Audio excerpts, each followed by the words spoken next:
Hello guys, Amaran movie കാണാനായിട്ട് ഇറങ്ങിയതാണ് കേട്ടോ. ഒരുപാട് നാൾ ആഗ്രഹിച്ചിട്ട് കാണാൻ ഇറങ്ങിയ മൂവിയാണിത്.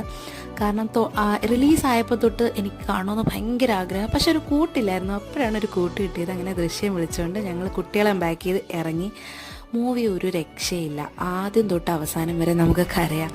പിന്നെ എന്താണെന്നറിയില്ല, ഒരു പട്ടാളക്കാരൻ്റെ ഭാര്യ ആയതുകൊണ്ടാണോ അതിനകത്ത് ഓരോ സീൻസും നമുക്ക് കാണുമ്പോൾ എന്തൊക്കെയോ റിലേറ്റഡ് ആയിട്ട് തോന്നും. ഒരുപാട് വിഷമിപ്പിച്ചു. ഞാൻ ആ ലേഡിയെ, ഇന്ദു റെബേക്ക വർഗീസ്, അവരെ സല്യൂട്ട് ചെയ്യുന്നു. കാരണം അവരെങ്ങനെ ആ മൂമെൻറ്റ് കടന്നു പോയി എന്നുള്ളത് നമുക്ക് ചിന്തിക്കാൻ പോലും പറ്റത്തില്ല. അപ്പോൾ അങ്ങനെ ഫിലിമൊക്കെ കണ്ടിട്ട് ഇറങ്ങി. ആ മൂഡൊന്ന് മാറണമല്ലോ. അങ്ങനെ ഞങ്ങൾ പിള്ളേരെയും കൊണ്ട് ശരവണ ഭവനിലേക്ക് പോയി. അവർക്കങ്ങനെ പൂരിയും മസാല ദോശയും ഒക്കെ കഴിച്ച് നല്ലൊരു കോഫിയൊക്കെ കുടിച്ചിട്ടാണ് കേട്ടോ ഞങ്ങൾ അവിടെ നിന്ന് ഇറങ്ങി. അപ്പം ഈ മൂവിയെക്കുറിച്ച് എനിക്ക് ഒരുപാട് പറയാനൊന്നും പറ്റുന്നില്ല, കാരണം ഇമോഷണലി കുറച്ച് വീക്കാണ് ഞാൻ.